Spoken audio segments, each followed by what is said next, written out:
ஹே buddies, எல்லாருமே எப்படி இருக்கீங்க? நல்லா இருக்கீங்க நம்புகிறேன். இப்போது நான் புதுப்பேட்டையில் இருக்கிற ஒரு கடைக்கு தான் வந்திருக்கேன். இங்கே நம்ம ஒரு 2 இன்ஸ்டலேஷன்ஸ் பண்ண போகிறோம். ஃபார் அவர் ஸ்பீட் 400 லக்கேஜ் லேக் தான் வந்துட்டு நம்ம வந்து இன்ஸ்டலேஷன் பண்ண போகிறோம். ஸோ இதோட ப்ரைஸ் வந்துட்டு 3600 போட்டிருக்கு. இதுவே நம்ம வந்து ட்ரைம் ஷோரூமில் கேட்டோம்னா 4800 சொல்லுவாங்க, plus 300 extra charges for installation. But இங்கே நம்ம முரளி அண்ணா கடையில் வந்துட்டு 2500 charges plus 200 installation charges. Once install பண்ணிட்ட பிறகு இதோட லுக் எப்படி இருக்குன்னு எனக்கு தெரியல, பட் ஆனால் நல்லாயிருக்குன்னு தோணுது. Let's wait and watch.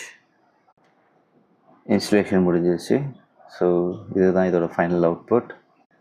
Next lady footrest தான் இன்ஸ்டால் பண்ண போகிறோம். ஸோ ஏன்னா இந்த பைக் வச்சுருக்கவங்களுக்கு தான் தெரியும் இதோட ஹைட் எவ்வளோன்ட்டு. ஸோ அதனால் அம்மா, ஒய்ஃப், அக்கா, தங்கச்சி இவங்கெல்லாம் வந்துட்டு ஈஸியாக ஏறுறதுக்காகவும் கம்ஃபர்டபுளாக இருக்கிறதுக்காகவும் நம்ம இதை வந்துட்டு இன்ஸ்டால் பண்ணிடுறோம். For more videos please subscribe.